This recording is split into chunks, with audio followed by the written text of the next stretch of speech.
Hello my fellow pilots and welcome to episode 8 of Star Citizen FM. My name is Dr. Hawk and I'll be your host today with actually a lot of juicy stuff. Yeah, I won't say it now, but if you're reading the header, yes, that happened. Today we got Wingmans Hanger number 9, the week in review, all the usual stuff, a few little things, and then we'll move on to the meaty interview. So yes, let's get right to it, shall we? In Wingmans Hanger episode 9, the week in review was pretty standard, except for the fact where Wingman got replaced by a hot chick. I would like to see this as a permanent addition. Sorry, Eric. Love ya, but tits. Yeah. Tits or GTFO? No. I kid there. Actually, that was a fan-submitted question that will be featured later. Actually got a pretty good action-packed show from Wingman. You guys almost clocked in a 50-minute video, which is pretty impressive. I'm liking these longer videos. There's a taste test you'll be seeing later if you're interested. Ed Alonius decided to continue the trend of boozing and sugaring them up, as well as another fan. We also got a reading from Alistair from the latest Jump Point magazine, issue 3, I believe. So if you'd like to view that, that will be up later in the descriptions. We got our usual wide weather news with another update as usual, although this time it's getting a little interesting. We have our promised interview with Zane Bien on regards to the website coming up for us, all the site changes and all the juicy stuff that we've been looking forward to. As well, they are still interviewing for the senior design position. I believe Rob Irving is in charge of that, checking them all out, so soon enough they'll have their senior designer. And they're still trying to pick between the physics programmers that they've narrowed down from last episode when I talked about them. Eric, you guys might just want to take like a pool cue or some broken beer bottles, throw them in a circle and just let them have at it. It'll be deathmatch, there can only be one, Have a true Highlander style duel. Well, no, not really. If they're both talented and you guys really do hire them, as Eric says they might, then props, that'll just, yes, more wages being paid, but also more work going towards Star Citizen. So best of luck to those two programmers. Hopefully they both get hired, and if one doesn't, then we know who the true warrior is. As well, citizen cards. It's still been a big issue on the forum. Props to Sandy and all you guys at CIG. According to Eric, they are almost wrapped up and they almost have everything under control. So these, as I said before, the deadlines passed, are being sent out, mailed, packaged, cut, milled, stuck wherever, whatever they're doing. They're ready to go, and as far as Eric says, Eric, I don't know if he's helped too, but Sandy and all of them, they've replied to your emails, trying to link you guys, trying to get us all happy and content. And then the final little tidbit we got was more in relation to the hangar module that we'll see in the future. All we can do is just look to the future for more of that. No solid concrete evidence as to what we can expect. In the meantime, we'll just have to wait and see what we get, and be patient. Yeah, that damn word that nobody likes. Patience. Who needs that? Coming up in the forum feedback, we actually got a good surprise. Chris Roberts himself, the man, stepped down from his wherever that god of a man goes to to take some time to answer some questions for the community himself, along with Eric. The first question was asked by Acarol, and again, apologies to anyone that I butcher their name. Hawk makes steaks. Steak. I could really use a bison steak. Anyways, Acarol asked, what is the take on companies and corporations? He wanted to know, will you be able to own planets, or at least factories on planets, setting up infrastructure, as well as, general stance on companies and corporations. We will be able to have corporations, according to Chris, so offices on planets, making goods, etc. I think this ties back into the previous mentions of a player-controlled, or at least semi-player controlled economy with game masters, you know, putting things in here and there if needed. So this is probably directly related to that. So all those corps, etc. By the way, to the people messaging me, you know, that want their spotlight, yeah, you guys, you'll be the prime of the game. You know, supplying fuel or bullets or pornography, whips, chains, condoms, whatever the hell they decide to manufacture. Maybe not in that particular order or necessarily those items, but they will be there for those that choose to pursue that path of industry or business. So, hell, maybe even selling people, according to Chris, if you're a slaver or some nasty person. The next question, True Loss, I rage quit. Is there a chance that Alien Rex, will contain unknown alien monsters? So, you know, you board it and check it out. According to Chris, maybe there's this possible Easter egg. This is either something they do not want to discuss at this moment, have not thought of, or just have no comment at the moment. Immediately in my head, I somehow get the idea of aliens. I'm thinking of xenomorphs right off the bat, just boarding, and next thing you know, I got face huggers attacking you, or Chris's equivalent critter or creature, because I'm pretty sure Sega or whoever would get pissed if we started having xenomorphs popping up. Maybe just pop in Alien Wreck and you got a bunch of Van Duel having a tea party. Maybe see their softer side. Don't know. Darth Angelus asked, and with a creative video as well, can large ships be vulnerable in space? So, for example, you have your Bengal carrier, your Constellation, etc. You know, you log out, you go sleep, come back, and what the fuck hacks? Where did my ship go? Chris clarified this is going to happen. So this is actually pretty similar to Eve's persistent universe. If you don't log out within a station or a safe area, whether you're in a normal ship or even a big one, you're going to be leaving a very big juicy target there for people. Now, he did go on to say that the smaller ships, so like your fighters and that, of course, you know, will be able to land, but the larger capital ships that I'm assuming probably can't do in-atmosphere re-entry, you'll have to find a safe place to put them. So either in UEE space, or, you know, in a secret hideout asteroid base, wherever you can fit it. Granted, some of these ships will get big, or just have your friends watching it 24 hours a day non-stop. So we're going to have to look after our ships, which automatically ruins my plans for a Death Star sitting in the middle of nowhere. Disappointed. Heartsblade asked what the current stance on NPC wingmen in the game are. Chris went on to explain that we'll be able to hire NPCs to, you know, gun or, you know, be part of the crew if we need them, boarding parties, etc. These are all dependent on the pay grade, though, so depending what you pay them, like the cheaper wingman is going to obviously have less skill and experience than, you know, the guy that breaks your bank, but, you know, pilots a Constellation like Jesus. So it'll be up to the player choice to decide who they want to hire. There was also a mention of players too being able to do that, so I think the best words Chris used were the Craigslist of NPCs and players in space. So it'll be very interesting to see how that follows through. In the next question, Awesome AD, with a cool video from the original Wing Commander video, regardless if you liked it or not, asked, if I'm injured, can I retire? So equivalent of, you know, dying, or do I actually have to die? So, for example, if you don't want to continue, like maybe you're critically maimed and you lost a leg or something, and that impacts your performance so much that, you know, just fuck it, I'll retire. I guess that automatically answers that. You can't just, you know, take a pistol to the head. Oh, GG guys, I'll just respawn.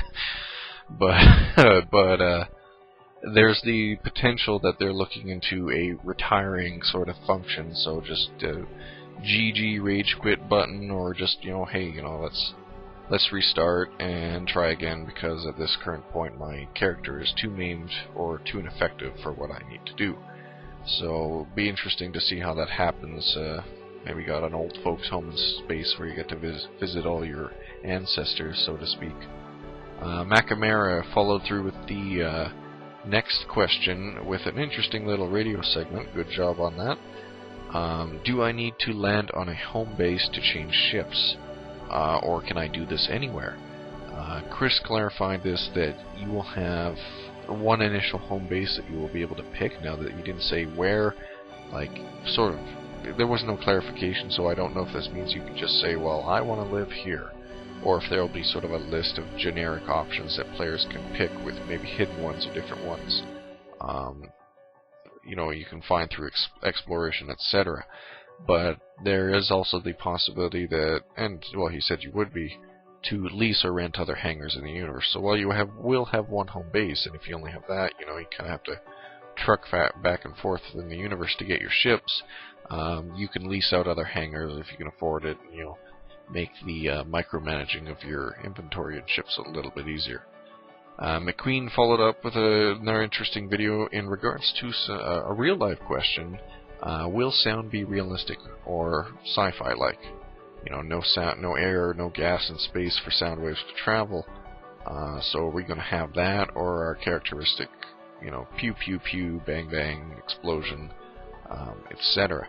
Chris went on to say that, you know, they've already kind of have some established sounds, and in general, from my view, and from what I've seen in entertainment, space battles are always a little more interesting when you do have some sounds. As fun as the realism is, it's very boring when you're just sitting there in silence shooting everything.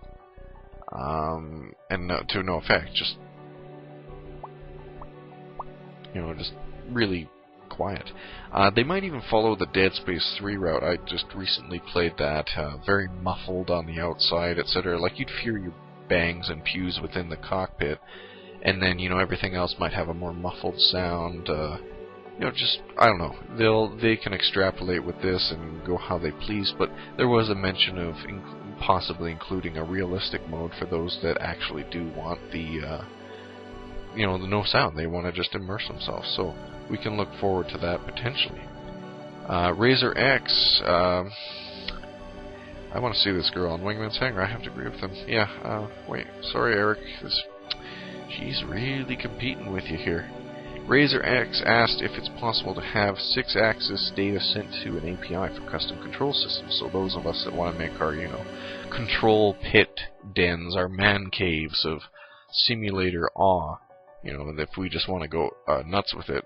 Chris went on to say they are interested in doing this. There's no word for now, but given the fact that CryEngine, I don't know how many people know this, but CryEngine also markets its engine as a serious games application and simulator. So it's used, you know, as a flight simulator, training, just like how there's, you know, serious simulations out there. I think even in Alberta here, Canada, where I am, 3DI, they do, I don't know if they use Unreal, but they make simulations for the oil workers up here. So running the rigs, the loaders, all that stuff, so people, you know, can smash them around and break them and not actually, you know, kill themselves in real life. So, given the fact it has that support, will make it already easier for them to integrate that if they so choose.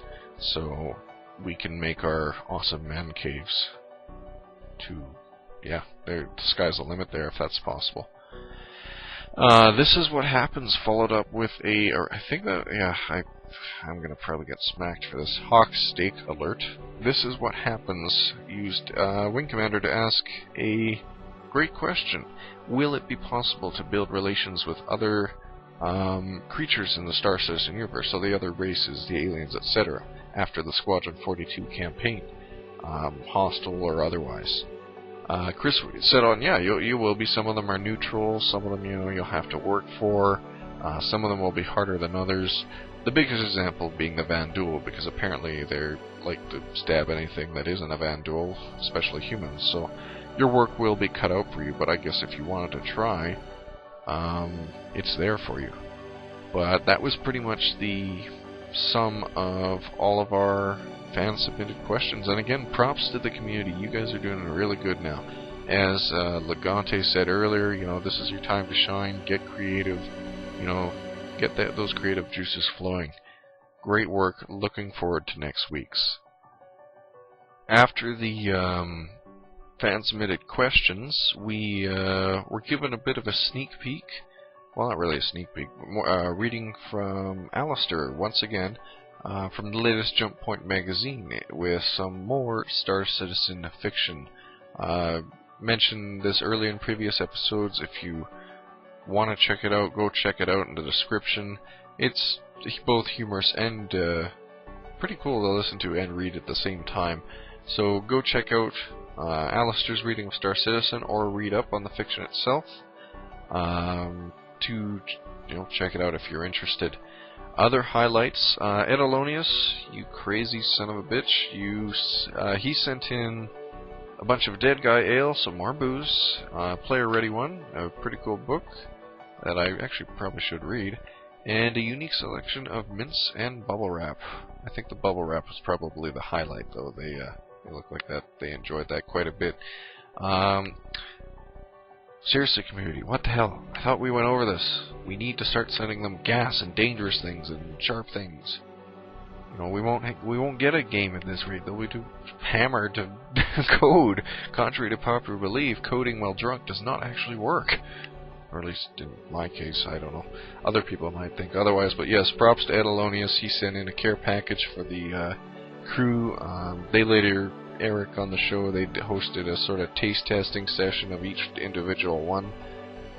Reminding me of those weird multi-flavored jelly beans that were on Harry Potter. It's pretty much the same idea. Let's test this one and see if it's safe.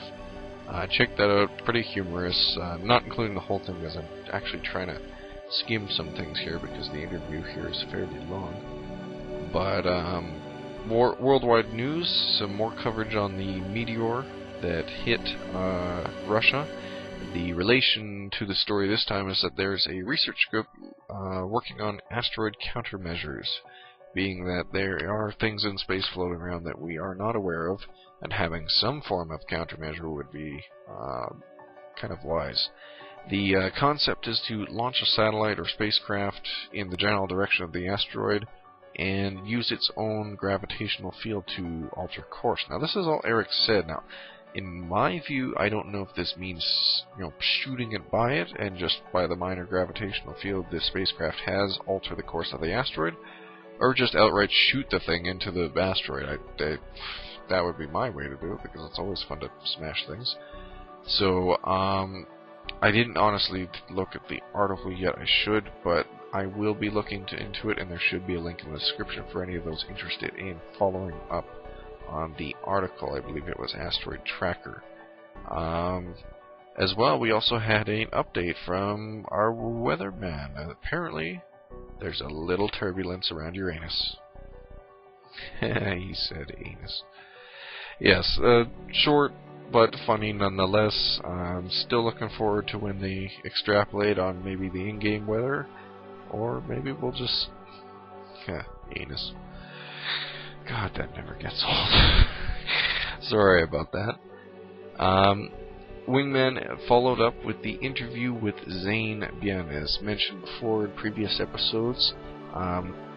Zane came on and he didn't suck. Apparently the rule on Wingmans Hanger is don't suck, and Zane, you did a great job.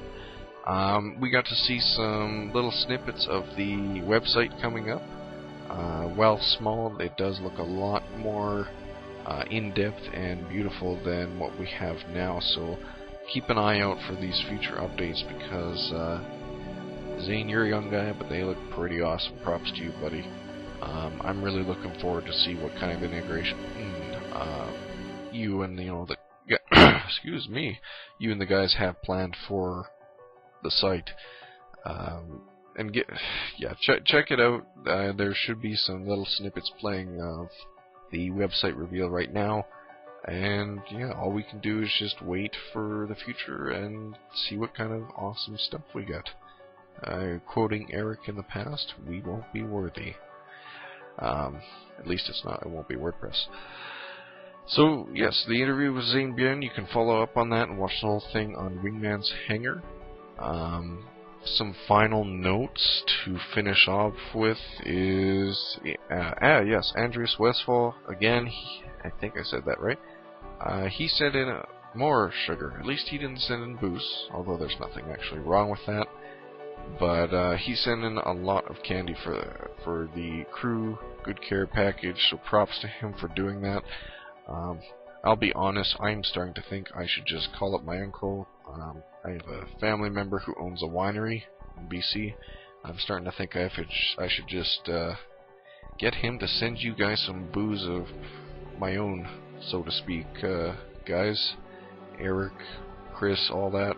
What wines do you guys like? To let me know, because we need to talk. Let's get you some wine there. You guys have all that beer. Wine and steak.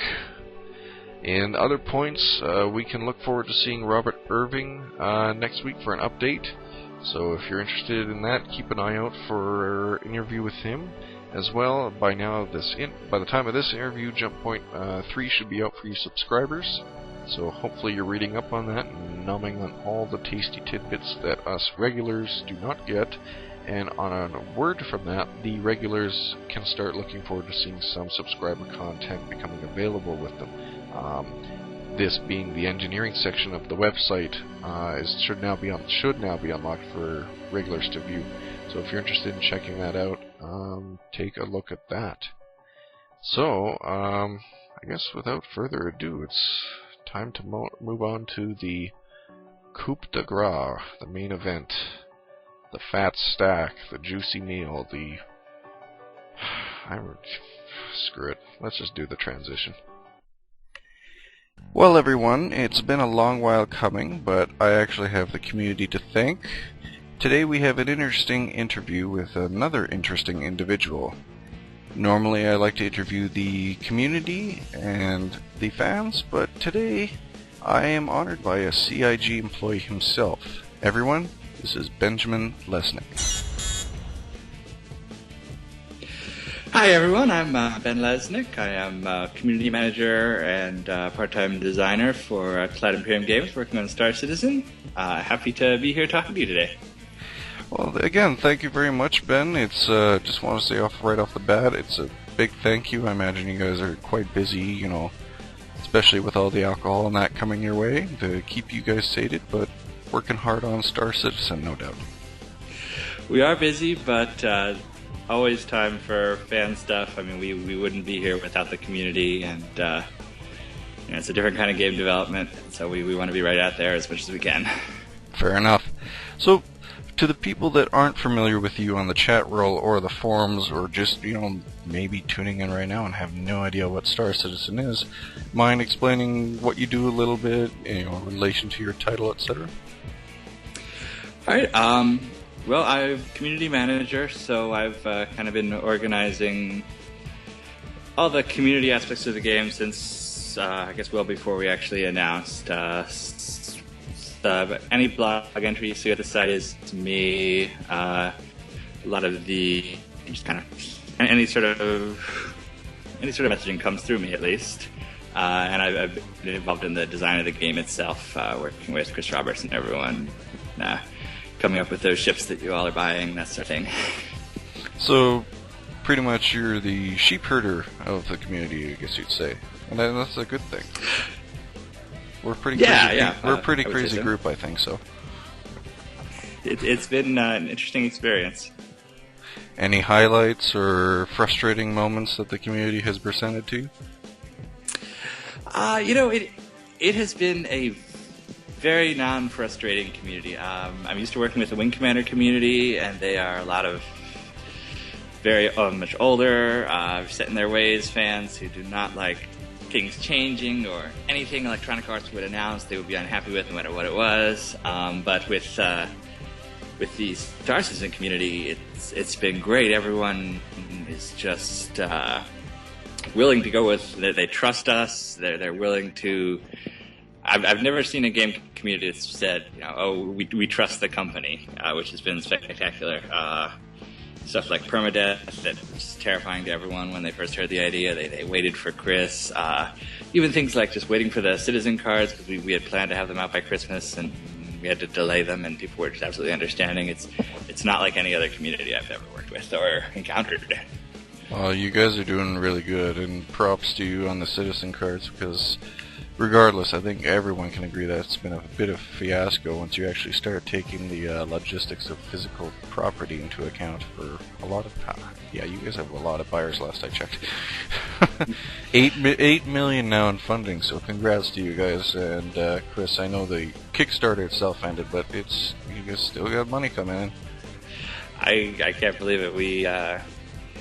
I guess if you started out at the beginning of the campaign, we had all those disasters with the website not working right. I can't believe we made that back and got here, honestly.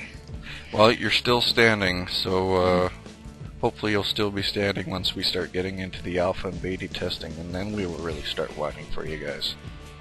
Or at least I will. And with regards to citizens cards, I absolutely have to point out Sandy Gardner, Cindy Armstrong, and Pete Mackey. They've just been doing an incredible job with that. They're the folks to credit with. Props to them. Maybe I'll have to talk to them sometime and congratulate them.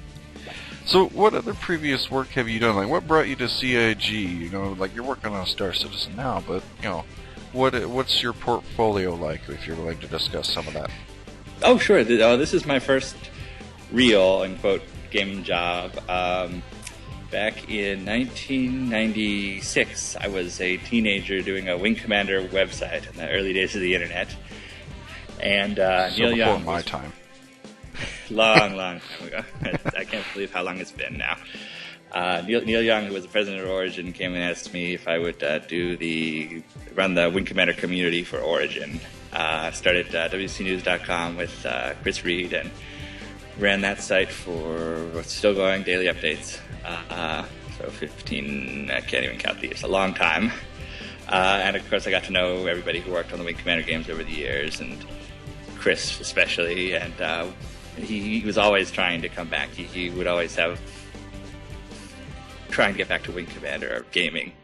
And I would occasionally help him out with little projects, and finally he came up with Star Citizen, and I got involved very early in the campaign for figuring out how to get the word out, that sort of thing.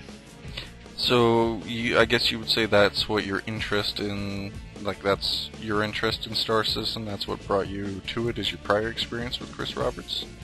Yes, I am a huge Wing Commander fan. I've worked on a couple of Wing Commanders for EA. I did the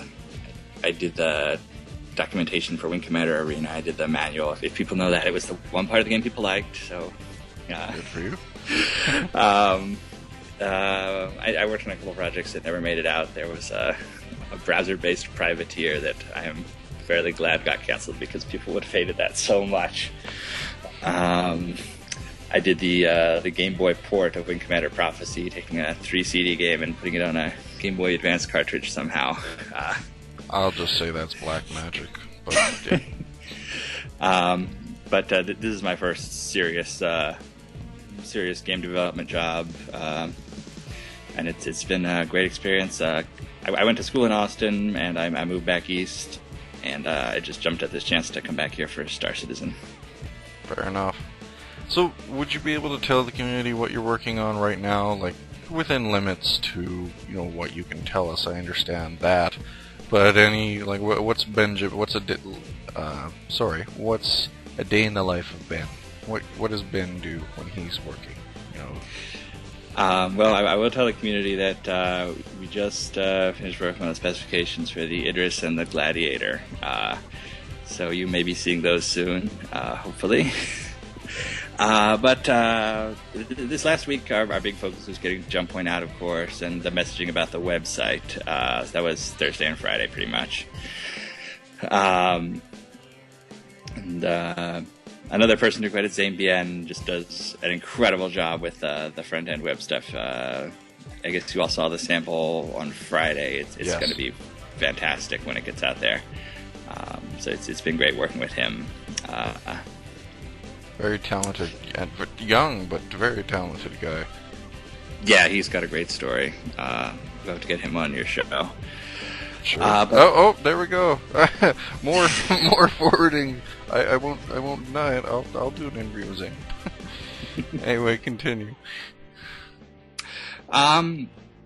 Yeah, so my day is kind of divided up between a lot of back and forth with other designers, talking to Chris, Rob Irving, Pete Mackey, about how the game's going to work, and then a lot of interaction with the fans. I'm on chat roll all the time. I'm the one who doesn't have the specific chat roll period, so I'm just in and out, and it's great getting to know everybody, and it's a strange group of people on chat roll. So shout out to Zane and Minx and Princess and everybody. I'm pretty sure they'll appreciate that. I think your official nickname is the Benner, although knowing they're voting, they'll probably vote on something, either that or something zanier. Well, I can tell you that my call sign for all those years in the Wing Commander community was loaf, like a loaf of bread. So if you all want that, you're welcome to it. Any backstory behind that? There's not really a backstory beyond that. I happened to come up with it, and it fascinated everyone because they thought it had a backstory. And that was how I kind of got known at the Origin chat zone in mid-90s. People were like, what does loaf mean? What does loaf mean? Like, it's a secret. I can't tell you. But it actually has no meaning. Geez, so you're just leading them on. That's just blue balling someone. It's horrible. How could you do that? No, that's fine. I've never been much for call signs, but to whatever people recognize you, it's actually a cool thing. I don't normally use Dr. Hawk, and next thing you know, everyone knows me by Dr. Hawk, so you go with what the community likes, I guess. We definitely know you as Dr. Hawk at Sig Austin. Heard your name spoken many times. You people are fond of your podcast. It's a great measure of the community. I try. Eventually I have to go global. My plans for world domination will wait. So, you as an employee have your own job to do, but, I'm pretty sure everyone at CIG would like to just sit down and play the game eventually. What do you as a player hope to see in Star Citizen? I know it's hard because you pretty much know what's going to be in the game, but if you had a choice to sit down with Chris, or just, if you were a jack of all trades and could do what you want, what would you see in Star Citizen? It's a good question. What do I want to see in Star Citizen? I mean, it's Privateer but big, and that's the game I've wanted to play for the last 20 years. I guess it's 19 years since Privateer came out. It's a game that makes so much sense. You take Privateer and you add other people. Origin tried to do it again and again with Privateer Online, and they kept canceling it in favor of other Ultima Onlines, and it's just that being part of the living universe, making your way in space. That's a very broad answer, but I'm very excited about the living universe. I'm excited about seeing the story advance in real time, seeing the players shape the universe, especially with this group of people, with this community that is so responsive and so owns the game so much. I'm interested in seeing where they take it, because we're building the game in such a way that it's theirs rather than ours. I mean, I know Chris has visions for events he wants to see in the future and places he wants to take the backstory. But I feel like it's not just going to be a bunch of people trying to break the game like they do with other MMOs. It should be interesting. Right. I'll be honest, one day it would be nice to sit down with Chris and pick his brain, because he's got some interesting ideas, that man. Pretty much how development works. We get time with Chris to figure out what he has a distinct vision for a lot of this that has not changed at all. No doubt. So, no general. You just want to see the game succeed and flourish? I do. There are very specific things I want to see that I've kind of snuck in there already. The Retaliator bomber was one of mine. I've always wanted to see like a big Flying Fortress style bomber in a space game. They came close with Commander Prophecy, but with a Devastator bomber, but you never got the feel that you were in a big multi-crew bomber. Actually, the crewed ships in general, having a constellation with a buddy.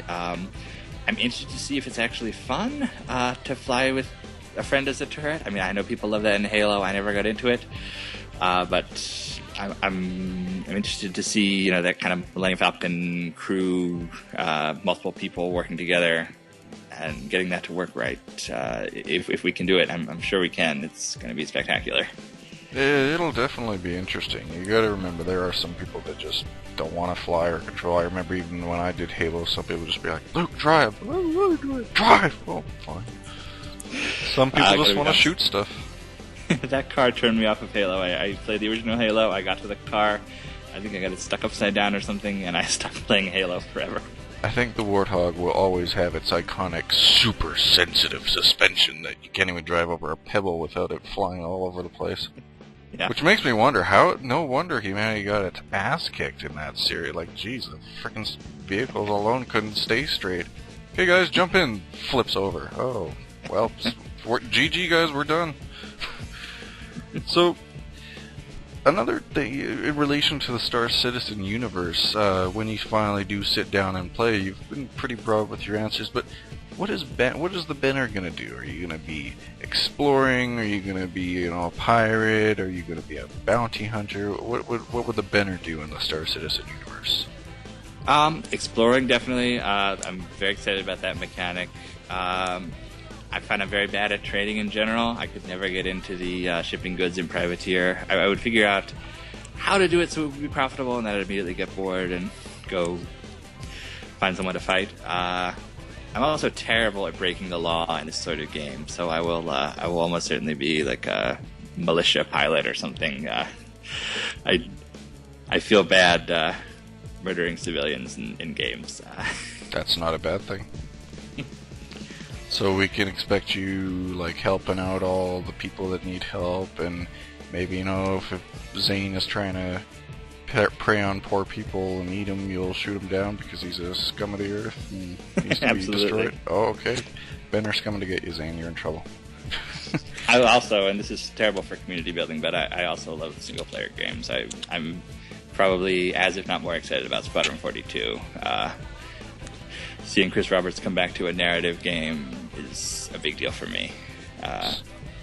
Again, that's not a bad thing. Single player and multiplayer, it's all personal preference and to each their own, right? Mm-hmm.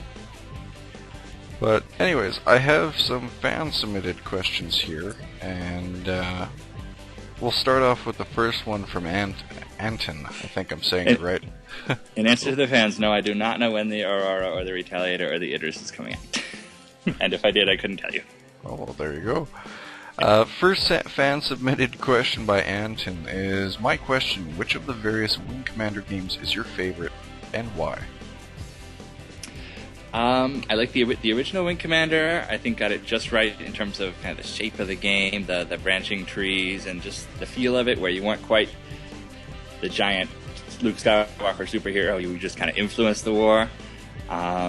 And of all that, I think the Secret Missions 2 expansion was just exactly the right balance between story and gameplay, and that's where his stride. Privateer is also up there, because it was like nothing I'd played before, just having your own ship and making your way in the galaxy. But I love the feel of Wing Commander 1, the visual aesthetic, the universe it builds without outright telling you what's going on. That was the best for me.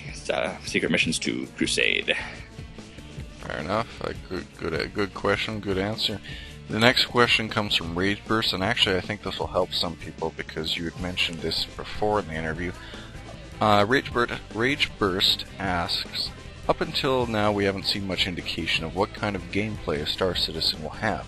So far with the game design, if you had to pick one, which past game will Star Citizen most resemble to in terms of flight controls? Star Lancer, Privateer, Wing Commander, Jumpgate, Freelancer, Evotron, etc. You had mentioned earlier that you found it like Privateer but with people, and other people have made the comparison to Eve in space but with flight control. What can we expect? Certainly nothing like Eve, nothing like Freelancer, sadly, which I know there are a lot of Freelancer fans out there who love that mouse control, guns target for you. But no, it's going to be Wing Commander writ large. So Wing Commander with a much deeper flight model.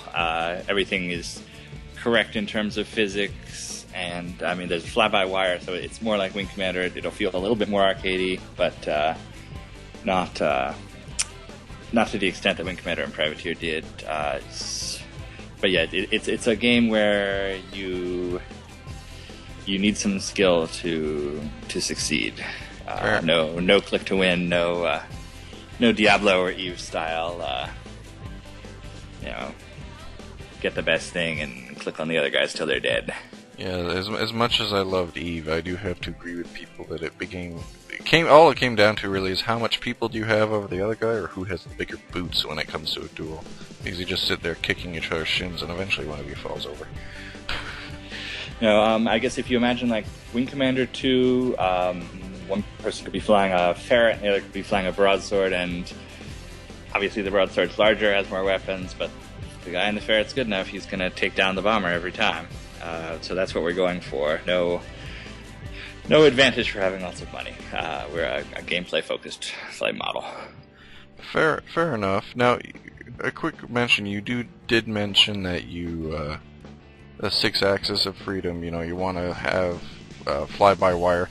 Now, when I think fly-by-wire, does that mean force feedback, like flight games and flight simulators I'm used to? Some people, you kind of have to fight the aircraft because they're simulating air, drag, a few yaw, it's going to, move around. Do you mean you said more arcadey, so will it feel more crisp, or will there be a sense of feedback from the ship? Because it's kind of hard to imagine feedback in space where there's no resistance, really.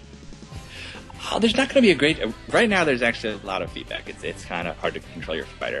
It's going to balance out quite a bit as we go along, but no, not like a Falcon or some air game. You can tell my game references are stuck in the mid '90s. Falcon was good. I played Falcon. Okay.